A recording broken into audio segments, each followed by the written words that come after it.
La fumée du puits de l'abîme a fini par transformer la fumée blanche qui devait annoncer l'élection d'un successeur de Pierre en fumée noire, qui a obscurci le soleil et la lune, caché leur lumière et précipité la chute des étoiles. Le soleil étant le Christ, la lune l'Église qui reflète sa lumière, et les étoiles les princes de l'Église.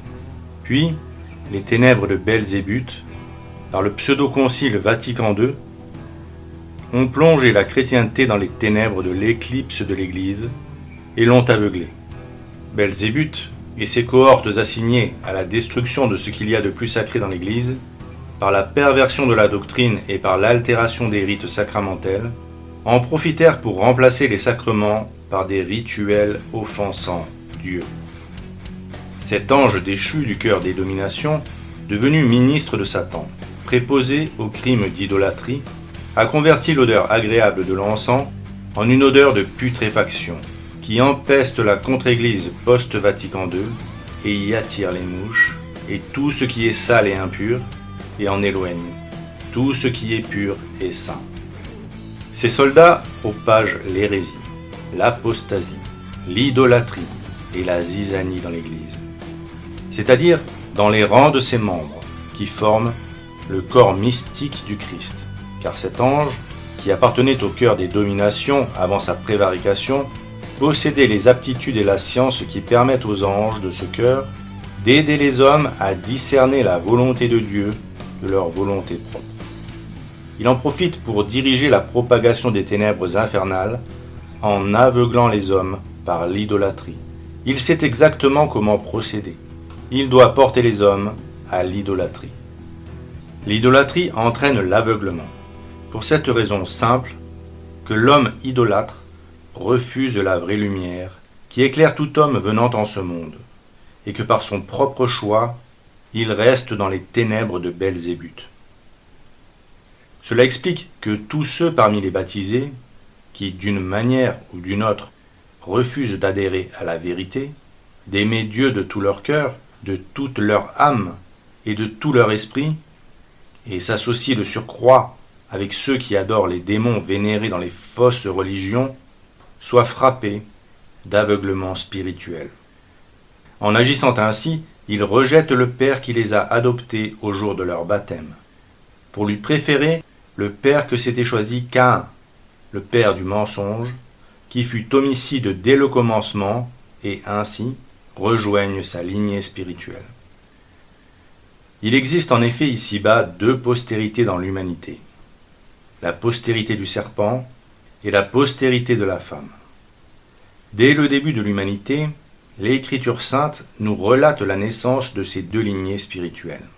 La descendance spirituelle de Caïn, qui est la postérité du serpent, et celle de son frère Seth, qui deviendra l'Église, le corps mystique du Christ, la postérité de la femme qui écrasera la tête du serpent, dont parle l'Éternel juste après le péché originel, quand il explique les conséquences du péché d'Adam et Ève, disant « Je mettrai une inimité entre toi et la femme, entre ta postérité et sa postérité.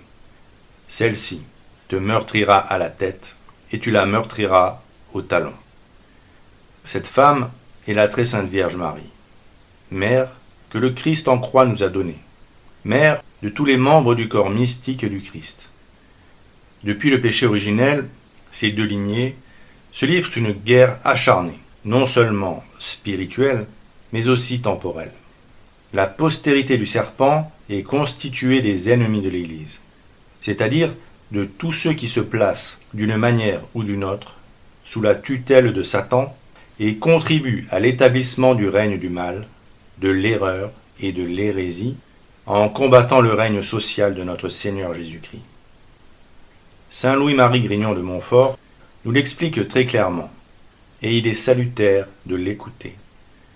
Jamais Dieu n'a fait et formé qu'une inimité, mais irréconciliable, qui durera et augmentera même jusqu'à la fin. C'est entre sa digne mère et le diable, entre les enfants et serviteurs de la Sainte Vierge et les enfants et suppôts de Lucifer, en sorte que la plus terrible des ennemis que Dieu ait faite contre le diable est Marie, sa sainte mère. Il lui a même donné dès le paradis terrestre, quoiqu'elle ne fût encore que dans son idée, tant de haine contre ce maudit ennemi de Dieu, tant d'industrie pour découvrir la malice de cet ancien serpent, tant de force pour vaincre, terrasser et écraser cet orgueilleux impie, qu'il l'appréhende plus, non seulement que tous les anges et les hommes, mais en un sens que Dieu même. Dieu a donné à Marie un si grand pouvoir contre les diables qu'ils craignent plus, comme ils ont été souvent obligés de l'avouer malgré eux, par la bouche des possédés, un seul de ses soupirs pour quelque âme, que les prières de tous les saints, et une seule de ses menaces contre eux, que tous leurs autres tourments. Ève, en obéissant au serpent, a perdu tous ses enfants avec elle, et les lui a livrés. Marie, s'étant rendue parfaitement fidèle à Dieu, a sauvé tous ses enfants et serviteurs avec elle, et les a consacrés à sa majesté. Non seulement Dieu a mis une inimité, mais des inimités, non seulement entre Marie et le démon, mais entre la race de la Sainte Vierge et la race du démon. C'est-à-dire que Dieu a mis des inimités, des antipathies et haines secrètes entre les vrais enfants et serviteurs de Marie et les enfants et esclaves du diable. Ils ne s'aiment point mutuellement. Ils n'ont point de correspondance intérieure les uns avec les autres.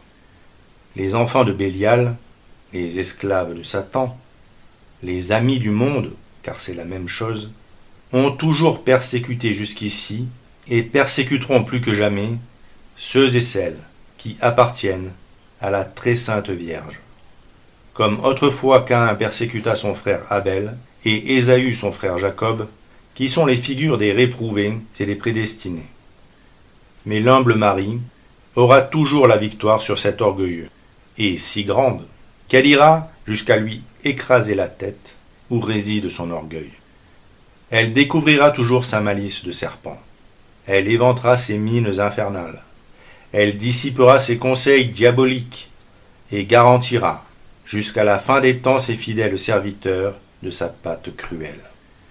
Mais le pouvoir de Marie sur tous les diables éclatera particulièrement dans les derniers temps, où Satan mettra des embûches à son talon, c'est-à-dire à ses humbles esclaves et à ses pauvres enfants, qu'elle suscitera pour lui faire la guerre. Cette connaissance des deux postérités est très importante pour appréhender ce qu'est la messe Nouvel Ordo de 1969. Car nous allons voir que le nouveau rite sacrilège de 1969 se rapproche, pour ne pas dire reproduit, le sacrifice offert par Caïn.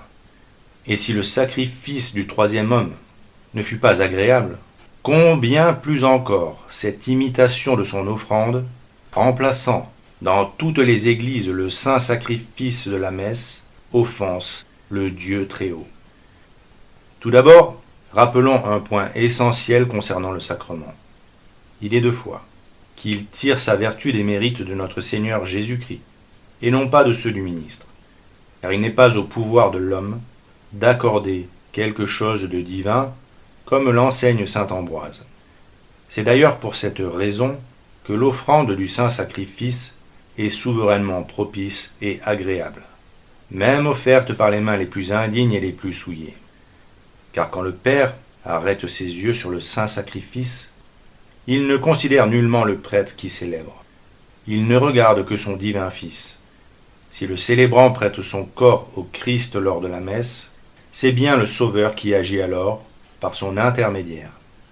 Mais avant d'aller plus loin, rappelons clairement ce qu'est la Sainte Messe. Le sacrifice de la messe est le sacrifice du corps et du sang de Jésus-Christ, offert à Dieu sur l'autel, par le ministère des prêtres pour représenter, renouveler et appliquer le sacrifice de la croix. Cette définition se trouvait dans tous les missels catholiques avant le Novus Ordo Missae.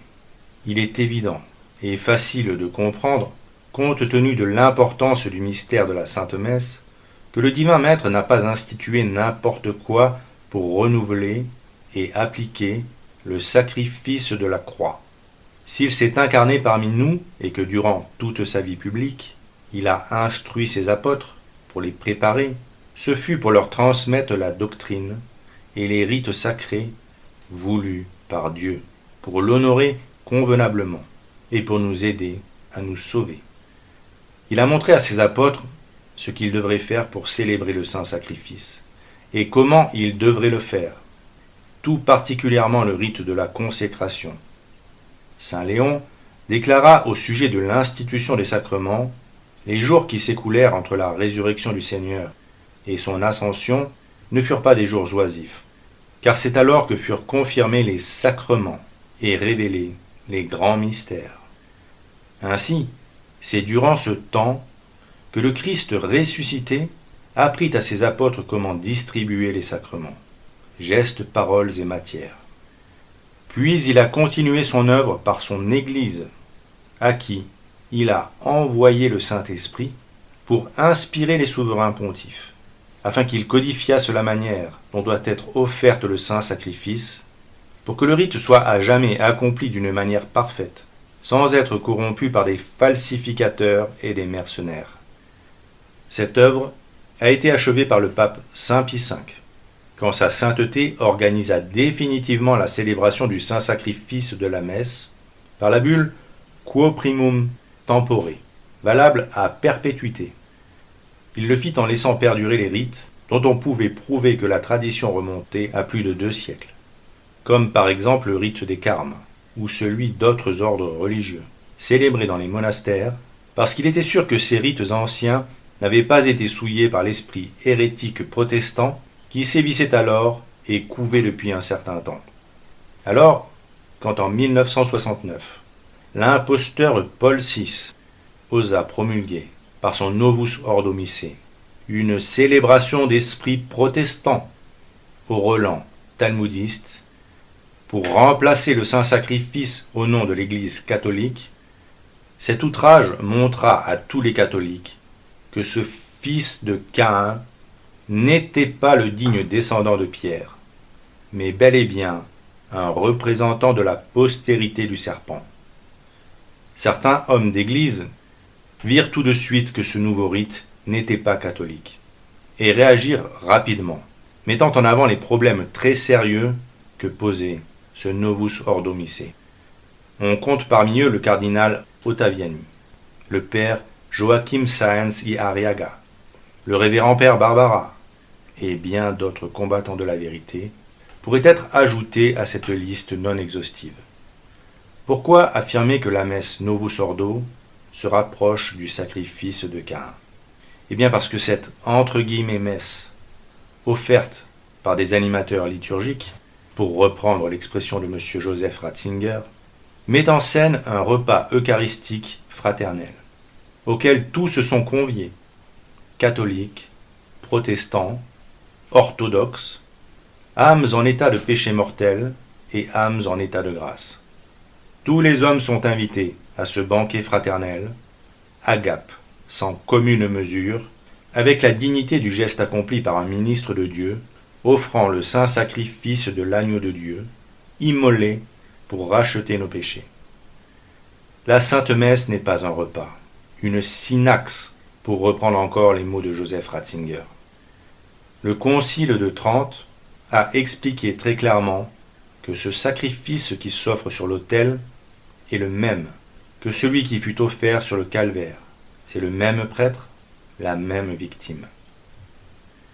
Ainsi, notre Seigneur Jésus-Christ en est l'agent principal, et le prêtre lui est uni comme un instrument dont Dieu se sert et par lequel passe la vertu divine, qui opère le grand miracle de la transsubstantiation du pain au corps du Christ et du vin en son sang. Ce sacrifice non sanglant doit être compris et accepté par tous les catholiques comme tel, et non pas comme un repas fraternel, au cours duquel on pourrait faire preuve d'une grande fantaisie. Ceux qui, assistant à la fausse messe conciliaire, pensent commémorer un repas, symbole de fraternité, et transforment l'autel sacrificiel en table de repas, célèbrent un mensonge, une fraternité humaine qui n'existe pas, une chimère.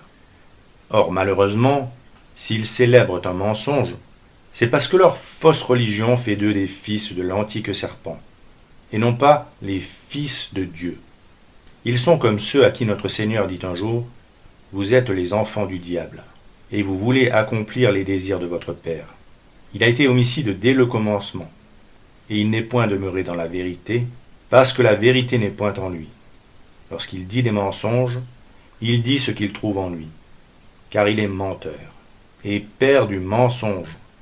Mais pour moi, lorsque je dis la vérité, vous ne me croyez pas. Qui de vous me convaincra de péché? Si je vous dis la vérité, pourquoi ne me croyez-vous pas? Celui qui est de Dieu entend les paroles de Dieu. C'est pour cela que vous ne les entendez point, parce que vous n'êtes point de Dieu. Celui qui est de Dieu entend les paroles de Dieu, disait notre Seigneur. Et celui qui ne les entend pas n'est pas de Dieu. Quelle phrase terrible! Quand on pense à l'aveuglement qui frappe tant de gens ici-bas, ceux qui célèbrent les rites de la contre-église post-Vatican II par exemple, lisent régulièrement la parole de Dieu, mais ne l'entendent pas. Pourquoi? Eh bien parce qu'ils ne sont pas de Dieu, et que leurs cérémonies honorent le diable, et non Dieu. Elles ont été inspirées par Belzébuth, qui inspira Caïn, puis les talmudistes, puis les protestants, et en 1969, les conciliaires, toujours dans le but d'abolir la religion catholique, en lui substituant un ersatz de religion agréable aux hommes, mais propageant l'idolâtrie qui offense Dieu. Satan utilise toujours les mêmes subterfuges, qu'il décline à l'infini en les adaptant aux époques et aux hommes. La Sainte Bible nous relate comment Caïn, l'aîné d'Adam et Ève, mais aussi le premier homme né avec la tache du péché originel, fut le premier à offrir un sacrifice qui déplut à Dieu. Et ce récit édifiant nous montre ce que nous devons regarder dans la fausse messe de la contre-église post-Vatican II. Or, Adam connut Ève sa femme, et elle conçut et enfanta Caïn. Elle enfanta de nouveau, et mit au monde son frère Abel. Or, Abel fut pasteur de brebis, et Caïn agriculteur. Or, il arriva, longtemps après, que Caïn offrit des fruits de la terre en sacrifice. Abel offrit aussi des premiers-nés de son troupeau et de leur graisse. Et le Seigneur regarda favorablement Abel et ses présents. Mais il ne regarda point Caïn, ni ce qu'il lui avait offert. Abel, qui aimait vraiment le Seigneur, offrit en sacrifice les premiers-nés de son troupeau, c'est-à-dire les plus gros et les plus beaux. Ces animaux étaient une bénédiction, un don de Dieu, et Abel en était conscient. En sacrifiant ces plus beaux animaux, il rendait grâce à Dieu de sa générosité. Il savait qu'il ne possédait rien qui ne lui ait été donné par le Seigneur. Dans ce sacrifice, l'homme était seulement l'instrument dont Dieu se servait et par lequel passait la vertu divine, comme lorsque le prêtre offre le saint sacrifice de la messe. C'est ce que nous rappelle la formule d'oblation récitée lors du canon de la messe. Daignez jeter un regard propice et bienveillant sur ces dons et les agréer comme il vous a plu d'agréer les présents de votre serviteur Abel le juste. Caïn, au contraire, offrit une partie quelconque du fruit de sa récolte. Son offrande ne plut pas à Dieu, pour une raison majeure. L'oblation offerte était le fruit du travail de l'homme. Or, si Caïn pensait que ce qu'il présentait au Seigneur était une oblation digne, parce qu'elle lui avait coûté, et qu'il avait peiné pour la produire, il avait oublié que cette récolte, il l'avait tirée de la terre à la sueur de son front, à cause du péché dont il avait hérité de ses parents. Dieu t'ayant dit, « La terre sera maudite à cause de ce que vous avez fait, et c'est à force de travail que vous en tirerez de quoi vous nourrir pendant toute votre vie. Elle vous produira des épines et des ronces, et vous vous nourrirez des herbes de la terre.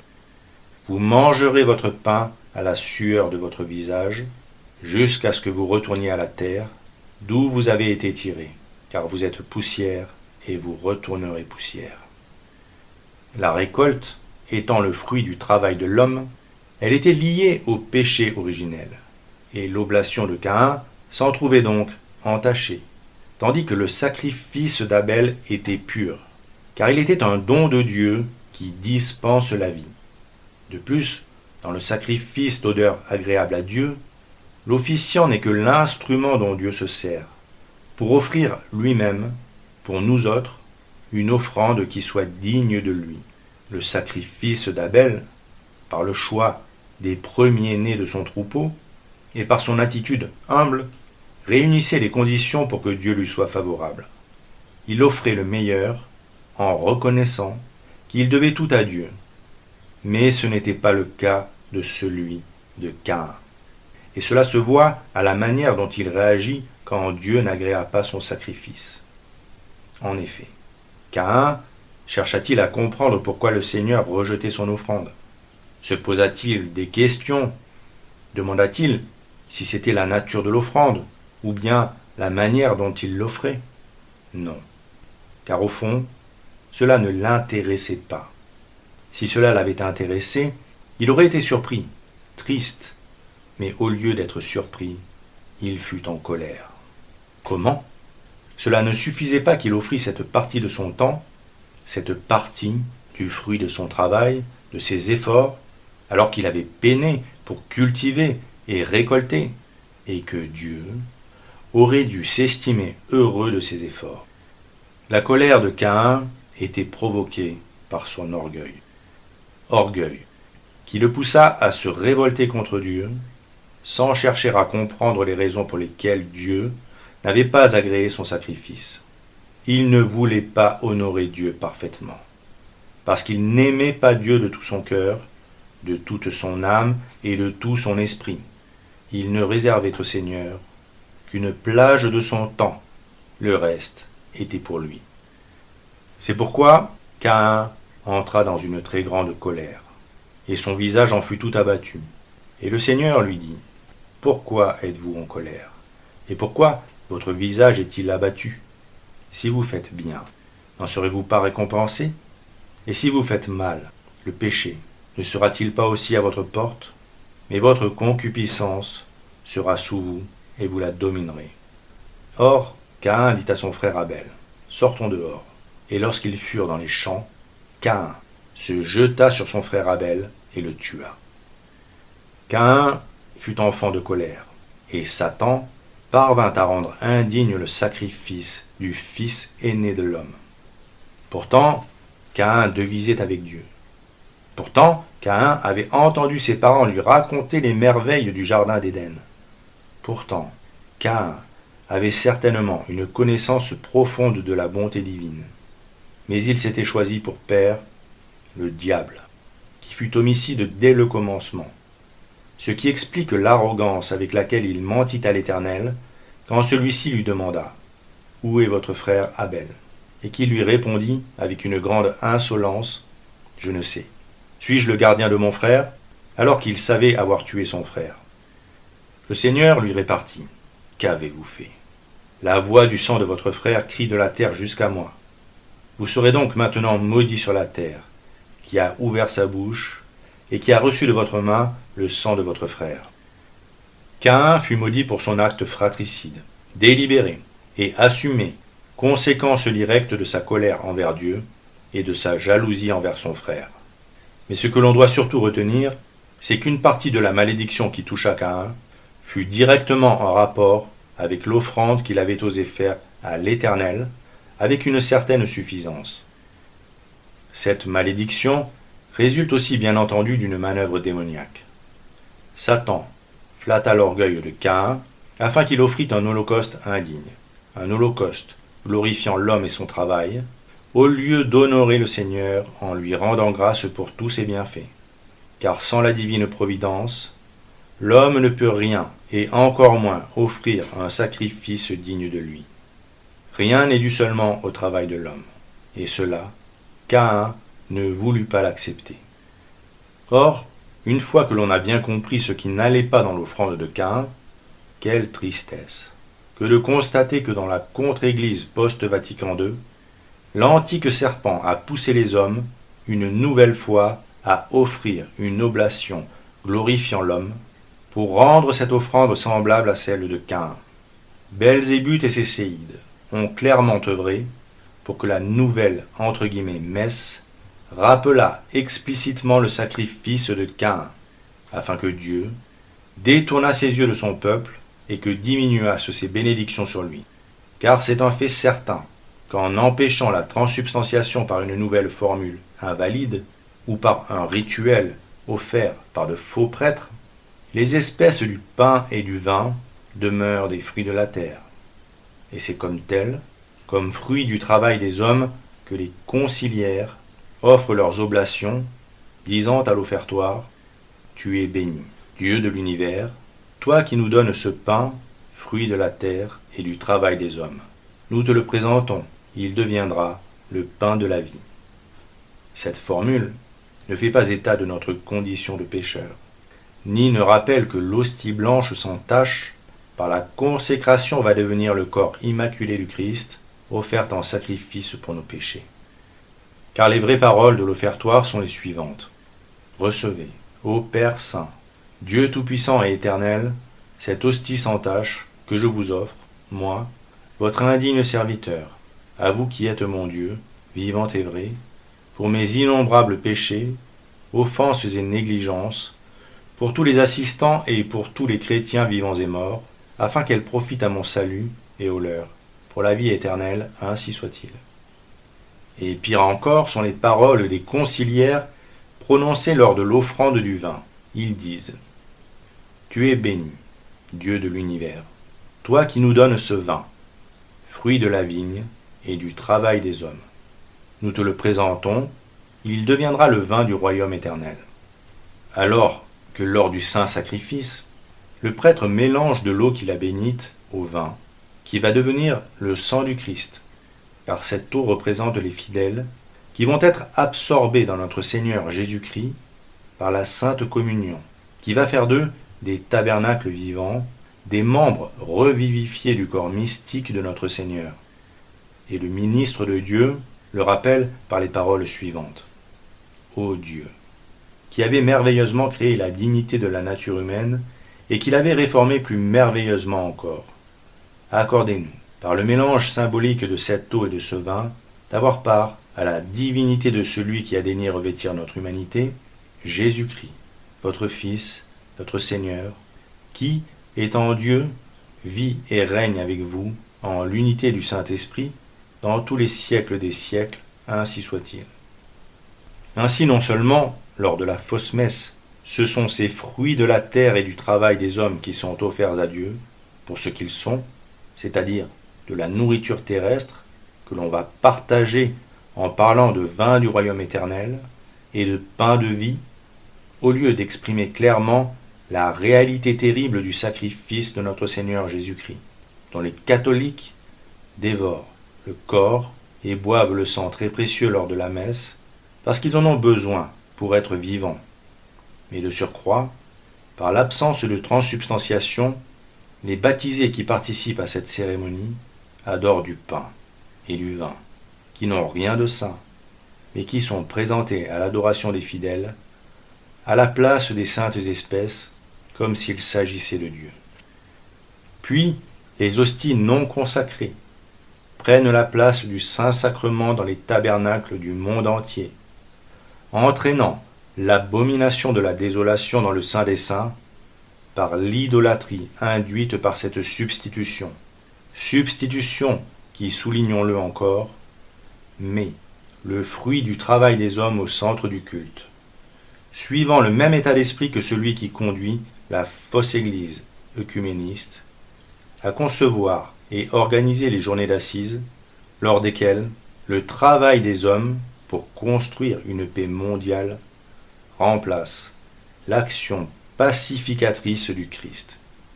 Qui plus est, ces formules ressemblent étrangement aux prières utilisées par les juifs talmudistes dans la bénédiction de la table lors des Pâques talmudiques, On lit en effet dans le Talmud de Babylone « Béni sois-tu Seigneur, notre Dieu, roi de l'univers, qui nous a donné le pain de la terre. » Et « Béni sois-tu Seigneur, notre Dieu, roi de l'univers, qui nous a donné les fruits de la vigne. » Or, rappelons que le Talmud est un livre d'inspiration démoniaque, plein de blasphèmes et de haine pour la religion chrétienne et les catholiques, écrit pour lutter contre le christianisme en plein essor. C'est une singerie diabolique des commentaires de l'Écriture sainte par les pères de l'Église. Cet offertoire Novus Ordo sent vraiment le soufre. De plus, il supprime toute allusion explicite au saint sacrifice, ce qui le rapproche aussi des cérémonies protestantes. En effet, dans le rite catholique, le prêtre exprime lors de l'offertoire ce que vont devenir le pain et le vin. L'hostie offerte à Dieu est explicitement présentée comme étant sans tache, car il s'agit du corps de notre Seigneur Jésus-Christ, et le vin comme le sang du Christ. Mais le rite sacrilège de Montigny fait en revanche mention du fruit de la terre et du travail des hommes, de pain de vigne et de breuvage spirituel ou vin du royaume. Ce langage approximatif et imagé, utilisé pour décrire les saintes espèces dans l'offertoire montignien, est impropre aux paroles d'un sacrement valide, justement par l'ambiguïté de son imprécision. Le pape Léon XIII ayant clairement enseigné, dans Apostolique Curé, que, dans le rite qui concerne la confection et l'administration de tout sacrement, on distingue avec raison entre la partie cérémoniale et la partie essentielle, qu'on appelle la matière et la forme. Chacun sait que les sacrements de la nouvelle loi, signes sensibles et efficaces d'une grâce invisible, doivent signifier la grâce qu'ils produisent et produire la grâce qu'ils signifient. Cette signification doit se trouver, il est vrai, dans tout le rite essentiel, c'est-à-dire dans la matière et la forme. Mais elle appartient particulièrement à la forme, car la matière est une partie indéterminée par elle-même, et c'est la forme qui la détermine. Or, comment le sacrement d'Eucharistie pourrait-il signifier ce qu'il est par des formules aussi vagues que celles du Novus Ordo Missae? Toutes les allusions explicites au sacrifice de l'agneau de Dieu ont été remplacées par des formules équivoques. Enfin, dernier point, mais qui n'est pas des moindres, pour bien marquer que cette cérémonie post-Vatican II n'est plus la réitération du sacrifice du Christ, mais une commémoration, telle qu'en pratique le culte protestant. Après le chant d'entrée, l'animateur de cette fausse religion salue l'assemblée, et cette salutation, d'après la théologie moderniste, serait le premier et le plus important signe de la présence réelle du Christ lors de cette réunion. Le père Carlo Braga, l'acolyte du franc-maçon Bugnini, de sinistre mémoire, déclara à ce sujet que la salutation est le premier acte par lequel s'instaure le dialogue entre le prêtre et le peuple, dialogue qui engendre et suscite leur communion, et manifeste la nature du rassemblement effectué au nom du Seigneur et au milieu duquel le Christ lui-même est présent. Cette salutation serait une reconnaissance de la présence du Christ dans l'assemblée, dans son Église. On doit donc comprendre que dans ces assemblées de prière, puisque c'est de cela qu'il s'agit finalement, et non plus du saint sacrifice de la messe stricto sensu, c'est le dialogue qui engendre et suscite la « communion » et non la transsubstantiation, ce qui au fond est parfaitement logique et cohérent dans la vision moderniste de cette cérémonie protestante, qui n'est rien d'autre qu'une assemblée de prière commémorant la scène et en aucun cas l'offrande de l'oblation sans tache du saint sacrifice de l'agneau de Dieu qui enlève le péché du monde. Et ce qui explique aussi que Georges Bergoglio ait pu prendre parti en 2014 pour une femme à qui son prêtre avait refusé ce qu'elle pensait être la communion dans l'église conciliaire, que ce prêtre avait eu tort et qu'un peu de pain et de vin n'avait jamais fait de mal à personne. Dans ces assemblées, les participants croient donc en la présence du Christ.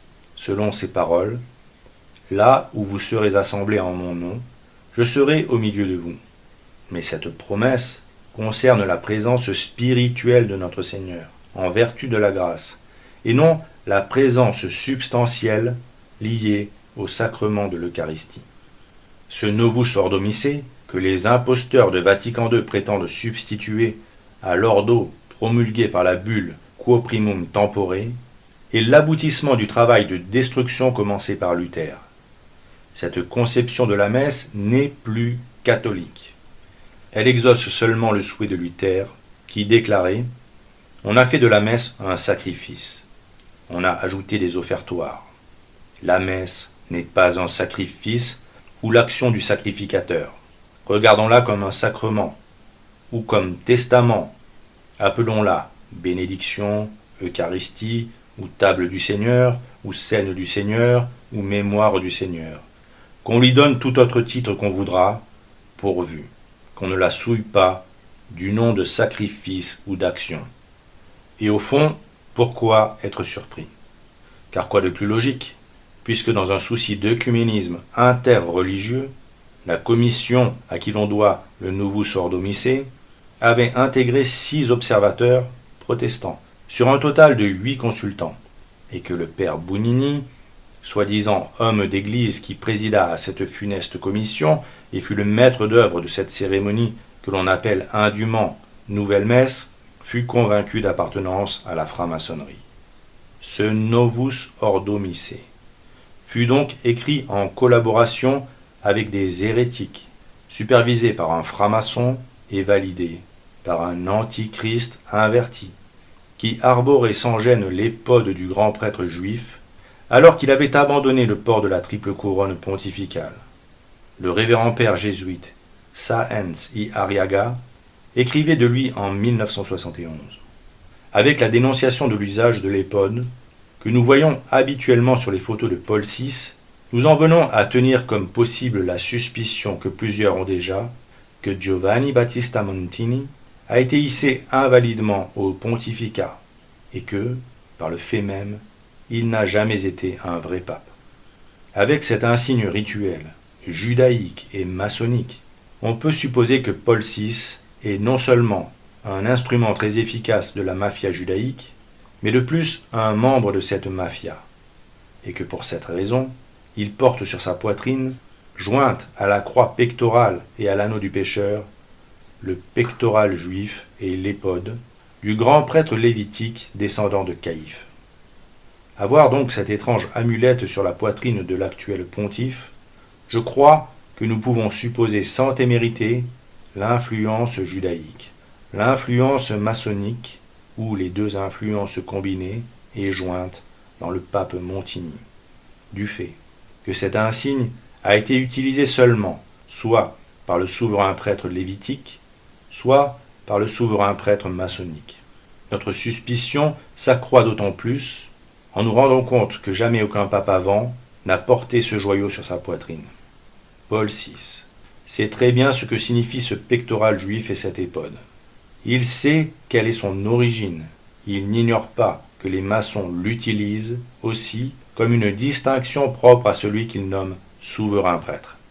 Celui qui a abandonné la tiare pontificale pour la faire vendre aux enchères à New York n'a maintenant aucune scrupule à porter une telle amulette de grande valeur marchande et à se présenter ainsi devant les initiés, non comme successeur de Pierre et vicaire du Christ, mais comme souverain prêtre lévitique, successeur et représentant de Caïphe.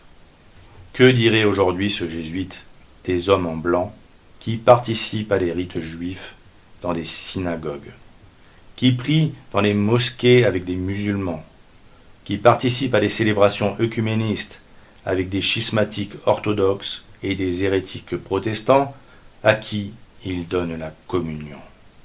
Désormais, dans la contre-église, l'officiant fait face aux fidèles et tourne le dos à la croix et au tabernacle, comme le souhaitait le grand hérésiarque Luther. On pourrait s'arrêter sur toutes les similitudes avec le culte protestant, mais ce serait bien trop long. Le père Barbara lista une cinquantaine de similitudes entre la réforme protestante et la réforme conciliaire. On notera cependant qu'une table sacrilège est dressée sur l'autel pour cette commémoration offensante de la scène, rabaissée au rang de moment convivial, de repas fraternel, autant la solennité et la gravité du moment où le Christ annonça que Judas le trahirait, qu'il serait livré aux méchants et que saint Pierre le renierait 3 fois avant que le coq n'ait chanté 2 fois, et l'autel sacrificiel devient une table de repas. Cette conception de l'Eucharistie est terriblement cruelle pour notre Seigneur. C'est un peu comme si les hommes non seulement cherchaient à oublier leurs péchés et les souffrances que le Christ a endurées lors de sa passion pour les racheter, mais aussi à oublier que l'institution de l'Eucharistie rendit la passion de notre Seigneur Jésus-Christ, pour ainsi dire permanente ou perpétuelle, puisqu'à chaque fois que la Sainte Messe est célébrée, le Christ revit sa passion et s'incarne dans les saintes espèces. Rabaisser le saint sacrifice à un moment de fausse fraternité, le transformer en symbole de participation à une fête, à un projet de société, permettant de fédérer une communauté et le priver de sa dimension sacrificielle, le prive de tout son caractère sacré et autorise les hommes à toute la légèreté, à toutes les négligences et à tous les excès auxquels ils peuvent se livrer lors d'un banquet maçonnique. On notera qu'à l'article 7 de l'Institutio Generalis Missalis Romani de 1969, la messe est ainsi définie. La scène du Seigneur, ou messe, est la synaxe sacrée, ou le rassemblement du peuple de Dieu, sous la présidence du prêtre, pour célébrer le mémorial du Seigneur. C'est pourquoi vaut éminemment pour l'assemblée locale de la Sainte Église la promesse du Christ, là où 2 ou 3 sont réunis en mon nom, je suis au milieu d'eux. Il n'y a donc pas vraiment d'ambiguïté sur ce qu'est cette cérémonie concoctée par les ennemis de l'Église. Ce nouvel ordo missé de la bête entend bien réduire la messe à un repas ou à une assemblée, le mot synaxe définissant les réunions primitives des premiers chrétiens. Dans cette contre-église post-Vatican II, le prêtre préside donc effectivement un rassemblement fraternel, commémorant la mémoire de la scène, lors duquel des chrétiens vont prier ensemble, et donc sont assurés de la présence du Christ au milieu d'eux, parce qu'ils sont réunis au nom de notre Seigneur Jésus-Christ. De la même manière que le Christ est présent dans un foyer chrétien, lorsque la famille prie avant de se coucher par exemple. En mettant ainsi l'accent sur la réunion des hommes au nom du Christ, le saint sacrifice est déprécié. L'incarnation, sous la forme des saintes espèces, et la présence réelle ne sont même plus évoquées. Cette commémoration diabolique affecte la compréhension de la réalité du saint sacrifice, mais aussi de son caractère perpétuel. Elle outrage le Fils, en minimisant les mérites de la passion de notre Seigneur Jésus-Christ, qui revit intégralement le don incommensurable qu'il nous accorde en se sacrifiant à nouveau lors de chaque messe, et ce, indépendamment de l'assemblée qui assiste au saint sacrifice.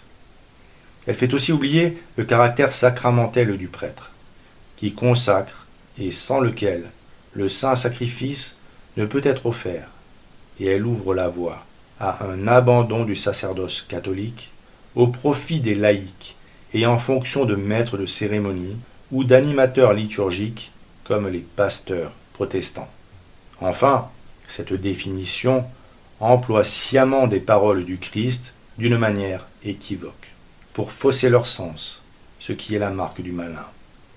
Quand le Christ promet « Là où 2 ou 3 d'entre vous sont réunis en mon nom, je suis au milieu d'eux », cette promesse concerne sa présence spirituelle, en vertu de la grâce, et non sa présence substantielle liée au sacrement de l'Eucharistie. Qui plus est, ces paroles du divin maître ne furent même pas prononcées lors de la scène, mais juste après que notre Seigneur Jésus-Christ ait en quelque sorte rappelé à l'ordre ses apôtres, qui conjecturaient sur qui aurait la prééminence dans le royaume des cieux, en leur donnant une leçon sur la vertu d'humilité.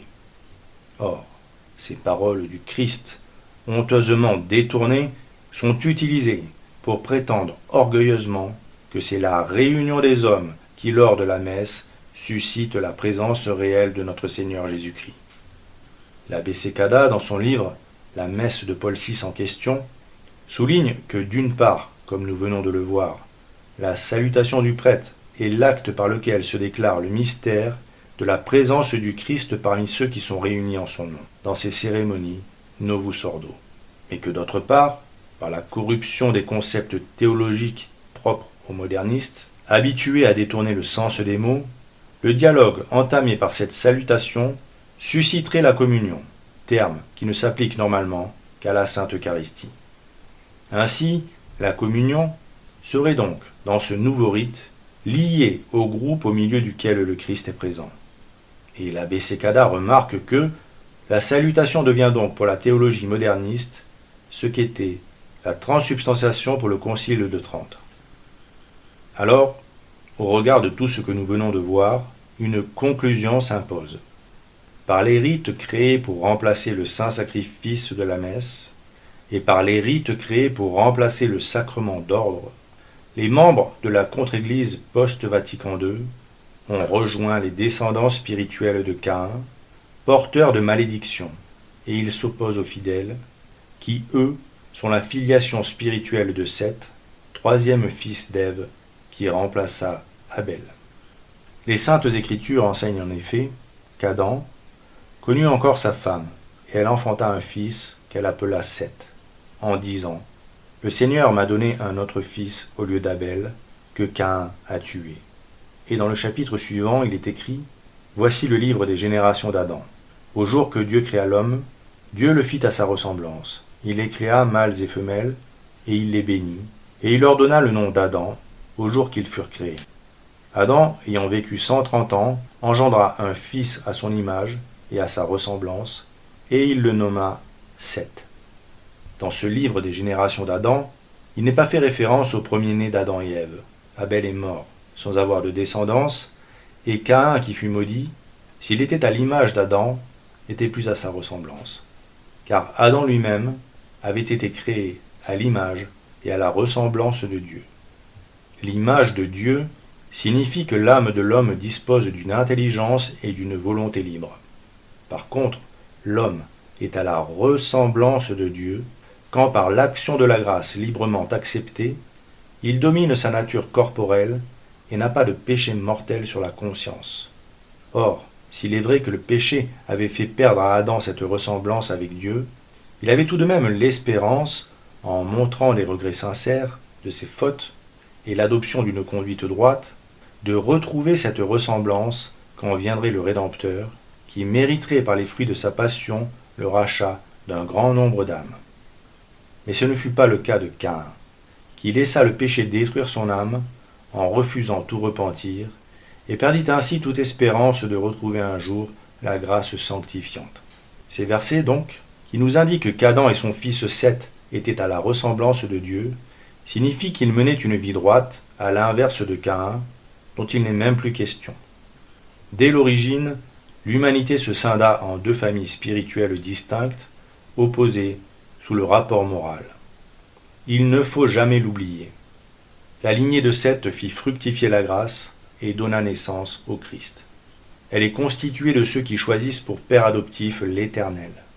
En revanche, celle de Caïn, premier homme ayant accompli véritablement les désirs du diable, son père spirituel, en se rebellant contre Dieu sans en éprouver de remords, est la lignée maudite de tous ceux qui choisissent pour père adoptif le diable, homicide dès le commencement et accomplissant sa volonté.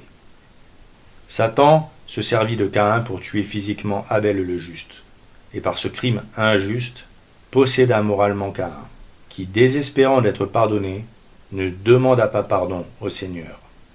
On peut donc comprendre combien il est grave pour les hommes d'offrir en holocauste un sacrifice qui rappelle directement le sacrifice de Caïn. Quand les formules d'oblation lors du canon, juste après la consécration des saintes espèces, qui correspond au moment de la transsubstantiation, au moment du sacrifice où le corps est vidé de son précieux sang pour nous racheter de nos péchés, doit être offert en rappelant les présents d'Abel, par une formule qui commence ainsi. Daignez jeter un regard propice et bienveillant sur ces dons, et les agréer, comme il vous a plu d'agréer les présents de votre serviteur, Abel le juste. Prions donc, pour que le Seigneur ait pitié de nos frères et sœurs baptisés, trompés par Belzébuth et ses troupes, que Dieu ait pitié d'eux, et que dans sa grande miséricorde, il commande aux dominations de leur ouvrir les yeux.